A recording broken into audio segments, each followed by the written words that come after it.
নমস্কার দর্শক বন্ধুরা, কথার আজকের পর্ব নিয়ে আমি চলে এসেছি তোমাদের সামনে। শুরুতে আমরা দেখতে পাচ্ছি মন্দিরে কোনো একটা ঘটনা ঘটেছে, যার জন্য তো গ্রামবাসীরা পুরো ভয় পেয়ে আছে। কথা তাদের টিম আর এদিকে গ্রামবাসীরা সবাই জড়ো হয়েছে মন্দিরের মধ্যে। তখন জুনি বলে, আচ্ছা এরকম ঘটনা কি এর আগেও ঘটেছে? তখন গ্রামবাসী বলে, না, এর আগে কখনো ঘটেনি। গগনবাবু বলেন, তাহলে কি পূর্বপুরুষদের কথাটাই সত্যি হলো? তখন ছোটকা এসে বলে, এখানে কি কোনো অভিশাপ রয়েছে নাকি এই মন্দিরে? তখন গগনবাবু বলে, পূর্বপুরুষরা তাই বলে যে এই মন্দির নাকি অভিশপ্ত, তাই জন্য এই মন্দিরের ভেতরে আজ অব্দি কেউ প্রবেশ করেনি। কথা তখন বলে, দেখেছো তো, এই জন্য আমি সবাইকে বলেছিলাম এখানে না আসতে, কেউ তো আমার কথাই শোনো না। অগ্নি বলে, কি বলছেন আপনারা, এসব আবার হয় নাকি? তখন গগনবাবু বলেন, দেখুন, এখানে দাঁড়িয়ে কিন্তু এই অবিশ্বাসের কথাটা বলবেন। আমাদের পূর্বপুরুষরা খুব আশা নিয়ে মন্দিরটা তৈরি করেছিলেন। সুদূর থেকে মূর্তি মাথায় করে এনে এই মন্দিরটার মধ্যে প্রতিস্থাপিত করেছিলেন। মন্দিরকে ডাকাতদের হাত থেকে রক্ষা করার জন্য রাজা সনাতন সিংহ জাদু বলে যক্ষিণীদের মূর্তি খোদাই করলেন। কিন্তু আশ্চর্যের ব্যাপার হলো, এই মন্দিরের ভিতর ঠিক কতগুলো যক্ষিণীদের মূর্তি আছে এটা আবার কেউ জানে না। গগনবাবু আরও বলেন, রাজা সনাতন সিংহ বলেছিলেন, কারো হাত যদি এই মূর্তিগুলোর উপরে পড়ে তাহলে যক্ষিণীরা আবার জেগে উঠবে। এটা শুনে তো কথা আরও ভয় পেয়ে যায়। গগনবাবু বলেন, তাহলে কি যক্ষিণীরা জেগে উঠেছে? প্রত্যয় বলে, এক মিনিট, হাত কার পড়বে, এখানে তো কারো আসে যায় না, তাহলে আপনি যে বললেন? গ্রামের মোড়ল তখন বলেন, অপদেবতারা সব শুনতে পায়। আপনারা এই মন্দিরের আশেপাশে। তখন অগ্নি বলে, ও দাদা, এবার একটু থামুন, অপদেবতা অ্যান্ড অল দ্যাট। আরে এসব তো রোজই শুনছি, যা খুশি তাই বলে যাচ্ছে। কথা বলে, আপনি দেখতে পাচ্ছেন না পাচক মশাই পায়ের ছাপগুলো, তাহলে কেন এই কথাগুলো বলছেন? অগ্নি বলে, দেখতে পাচ্ছি বলেই তো কথাটা বলছি। অগ্নি বলে, একবার ভেতরে গিয়েই দেখি না কার পায়ের ছাপ, কিসের পায়ের ছাপ, এরকম ভাবে তো ভয় পেলে চলবে না। এরপরে অগ্নিরা ভেতরে জোর করে যেতে থাকে, আবার বাধা দেয় মোড়ল মশাইরা আর গগনবাবু। বলে, যাবেন না। তখন ওখানে ঝোড়ো হাওয়া বইতে শুরু হয়ে যায়। সেখানে পুলিশও আসে। বলে, কি বলছেন, পায়ের ছাপ সত্যি বেরিয়েছে?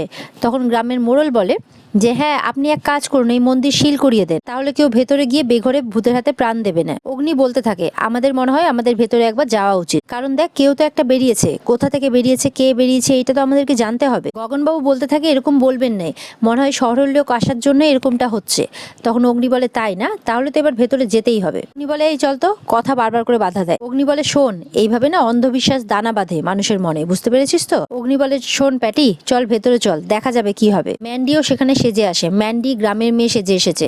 ম্যান্ডি আর মোড়ল মিলে অনেক চক্রান্ত করে, কিন্তু ওদেরকে বাধা কিছুতেই দিতে পারেন। অগ্নি ভেতরে চলে যায়, সাথে পুলিশও। এরপর কথাও বাধ্য হয়ে ভেতরে চলে যায় সবার সাথে।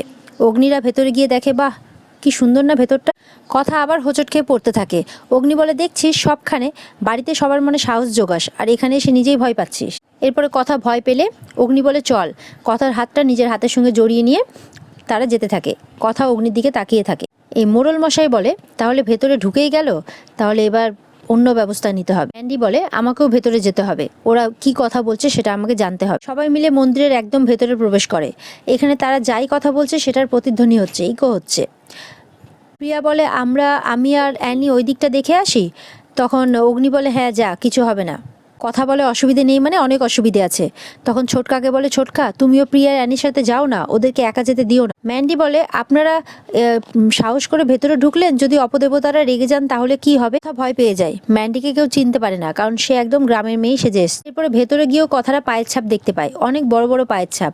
কথা বলে, এত বড় বড় পায়ের ছাপ কোথা থেকে এসেছে? ম্যান্ডি জোরে চিৎকার করে অগ্নির গায়ের উপর চলে আসে। এটা দেখে কথার ভালো লাগে না। কথা বলে, কি হচ্ছে এসব? অগ্নি বিরক্ত হয়ে ওখান থেকে চলে যায়। কথা বলে, পায়ের ছাপগুলো তো দেয়ালের দিক থেকে এসেছে। এরপরে কথা একা নিজের সব দিকটা ভালো করে দেখতে থাকে, আর ওদিক থেকে ম্যান্ডি কথাকে ফলো করে। ম্যান্ডি বলে, এই গোবর দেবী আবার ওই দিকে এগোচ্ছে কেন? কোনো ক্লু পেল না তো? ম্যান্ডি ভাবতে থাকে, আজকে তুমি আমার কত কাছে, কিন্তু আমি তোমাদের সাথে মিলে কথা বলতে পারছি না, তোমাদের সাথে থাকতে পারছি না। অগ্নির কথা বলে, এই সব হয়েছে শুধুমাত্র কথার জন্য, এই কথাকে আমি কিছুতেই ছাড়বো না। ম্যান্ডি বলতে থাকে। পায়ের ছাপ ধরে এগোতে এগোতে কথা একটা মূর্তির সামনে গিয়ে পৌঁছয়। বলে, এটাই কি তবে যক্ষিণীর মূর্তি? ভয় পাই কথা। পরে পাচক মশাই বলে, যখনই ঘুরতে যায় সব দিকে যক্ষিণীর মূর্তি দেখতে পাই কথা। কথা বলে, কি ব্যাপার, কি হলো? এখানে তো যক্ষিণীর মূর্তি ছিল না, যেদিকেই ঘুরছি সেদিকেই যক্ষিণীর মূর্তি দেখতে পাচ্ছি। জোরে করে ডেকে ওঠে কথা পাচক মশাই বলে। অগ্নি শুনতে পায়, সবাই শুনতে পায় কথার গল্প। অগ্নি দৌড়ই কথার দিকে, সবাই ছুটে আসতে থাকে। যেই অজ্ঞান হয়ে পড়ে যায়, অগ্নি এসে ধরে নেয়। কথা বলতে থাকে, এখানে একটা অলৌকিক ব্যাপার আছে, আপনি কেন বুঝতে পারছেন না? আমি চারিদিকে যক্ষিণীর মূর্তি দেখতে পাচ্ছি। এদিকে জুনি বারবার করে সাধু বাবার কথাগুলো ভাবতে থাকে, আর ভাবতে থাকে এটাও যে তাকে আমার চেনা চেনা কেন লাগলো? তাহলে কি উনি সত্যি সত্যি ভবিষ্যৎবাণী করেছিলেন? এই মন্দিরে আসা কি আমাদের উচিত হয়নি? প্রত্যয় বলে, পায়ের ছাপগুলো তো দেখে মনে হচ্ছে মূর্তির ওখান থেকে এসছে, কিন্তু মূর্তি থেকে পায়ের ছাপ আমি তো বুঝতে পারছি না কি হচ্ছে এগুলো। এদিকে মোড়ল মশাই বাইরে থেকে চিন্তা করছে, এতক্ষণ কি করছে ওরা ভিতরে, এতক্ষণ তো ভয়ে হাত পা গুটিয়ে যাওয়ার কথা। চিৎকার করতে থাকে, দাদাবাবু দিদিমণি আপনারা সব ভেতরে ঠিক আছেন তো? মোড়ল মশাই বলে, এতদিন তো জানতাম এখানে অপদেবতার বাস, কিন্তু মন্দির থেকে পায়ের ছাপ বাইরে এলো কেন? বাইরে কোনো অঘটন ঘটলো না তো? মোড়ল মশাই বলতে থাকে, মন্দিরের ভিতরে ভূত জাগ্রত হয়েছে, যক্ষিণী জেগে উঠেছে, ফল আমাদের পোয়াতে হবে। কথার ভয় পেয়ে যাওয়ার জন্য সবাই সিদ্ধান্ত নেয় বাইরে যাবে। এদিকে জুনি হোঁচট খেয়ে পড়তে গেলে অঙ্কিতবাবু ধরে নেয়। উনি বলেন, সরি, অন্যভাবে নেবেন না, আপনি অন্য মনস্ক ছিলেন, হোঁচট খেয়ে পড়ে যেতেন, তাই আর কি। সবাই বাইরে বেরিয়ে আসলে মোড়লবাবু বলতেই থাকে যে আপনারা ঠিক কাজ করেননি, আপনারা ভেতরে গিয়ে একদম ঠিক করেননি। অগ্নি তখন বলে, আপনি চুপ করুন তো, আমরা এই সমস্ত কথায় বিশ্বাস করি না। এখানে কিছু একটা চলছে, আরো কিছুদিন নজর রাখতে হবে। তুই টেক ওভার কর বিষয়টাকে। তুই বলে, তুই চিন্তা করিস না। অফিসারকে বলে, আপনি এদিকে আসুন তো, কিছু ডিটেলস দিন। বাবু বলে, আবার এই মন্দিরের দিকে নজর দিবে বলছে, আমাদের যে এনাদেরকে চোখে চোখে রাখতেই হবে। কথা মনে মনে ভাবতে থাকে, আমি যে চারিদিকে দেখলাম যক্ষিণীদের মূর্তি, এটা কিভাবে সম্ভব? অগ্নি বলে, এই এক হয়েছে, কালকে আমি ভয় দেখালাম অজ্ঞান হয়ে গেল, আর আজকে নিজেই মন্দিরে গিয়ে ভয় পেয়ে অজ্ঞান হয়ে গেল। কিছু হয়েছে না ছোটকা, তোদের তোল্লাই দেওয়ার জন্য, জানিস তো? সব জায়গায় আগ বাড়িয়ে যাবে, তারপর একটা বিপদ বাঁধিয়ে বসবে। ছোটকা বলে, আচ্ছা ঠিক আছে, সবসময় এরকম করিস না তো, সবার না একটা দুর্বলতা থাকে। উনি বলে, একটা দুর্বলতা 1 গাছ, দুর্বলতা 2 ভূত, দুর্বলতা 3 বিশুদ্ধ খাবার, 4 নম্বর দুর্বলতা হচ্ছে ও সুপারস্টেশন। আচ্ছা আরো যে কত দুর্বলতা আছে। তখন কথা বলে ওঠে, শুনুন পাচক মশাই, আপনারও না অনেক দুর্বলতা আছে। আমি বলতে শুরু করি এবার। 1 হচ্ছে কফি, 2 হচ্ছে আপনার কলম আর খাতা, 3 হচ্ছে অখাদ্য খাবার, 4 হচ্ছে আপনি চাদর ভাঁজ করতে পারেন না। তখন অগ্নি বলে, এই ফালতু কথা বলবি না, বাজে কথা বলিস না তো, সবসময় উল্টো পাল্টা কথা। সবাই হাসতে থাকে। কথা আর অগ্নির মধ্যে তর্ক বিতর্ক শুরু হয়ে যায়। ছোটকা টর্চ মারতে থাকে অগ্নির মুখে। অগ্নি বলে, কি করছিসটা কি? ঝগড়া ইতিমধ্যেই থেমে যায়। আলো চোখে পড়াতে অগ্নির চোখ ধাঁধিয়ে যায়। তখন কথা কিছু ভাবতে থাকে। কথা তখন টর্চের আলোটা নিজের চোখে মারে। তুই বলে, কথা তুই কি কিছু ভাবছিস? কথা তখন বলে, টর্চের আলো পড়ে যেমন পাচক মশাইয়ের চোখটা ধাঁধিয়ে গেল, আমার চোখটাও হয়তো ভয়ে ধাঁধিয়ে গেছিল, আর সেই জন্যই আমি ভুল দেখেছিলাম। ছোটকা বলে, না কথা, আমিও কিন্তু অনেক জায়গাতেই মূর্তিটা দেখেছি। ঋতু বলে, হ্যাঁ আমিও।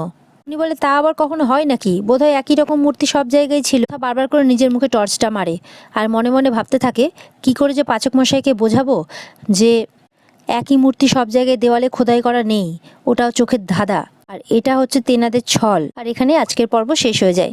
তো বন্ধুরা, পর্ব ভালো লেগে থাকলে অবশ্যই চ্যানেলকে লাইক, কমেন্ট আর সাবস্ক্রাইব করে দেবে। দেখা হচ্ছে তোমাদের সাথে আগামীকালকে কথার এরকমই এক রহস্যময় এপিসোড নিয়ে। ততক্ষণ সবাই ভালো থাকবে।